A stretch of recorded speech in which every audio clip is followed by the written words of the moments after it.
শরবত শরবত আর শরবত, জানের কথা বলো কিংবা প্রাণের, সবার তেষ্টা কিন্তু এই শরবতেই মেটে। তাহলে চলো আজকে বানিয়ে নিই আম পোড়ার শরবত। প্রথমে একটা আমকে খুব ভালোভাবে ধুয়ে সেটাকে পুড়িয়ে নিতে হবে। তারপর ওর খোসা ছাড়িয়ে ওর মধ্যে একটু জল দিয়ে পরিমাণ মতো নুন চিনি দিয়ে হাত দিয়ে মাখিয়ে নাও।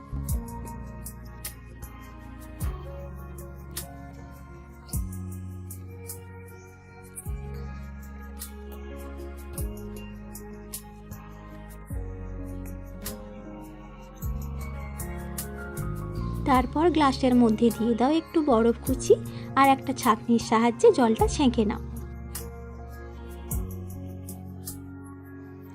এবারে দিয়ে দাও একটু ভাজা জিরের গুঁড়ো আর পরিবেশন করো ঠান্ডা ঠান্ডা আম পোড়ার শরবত।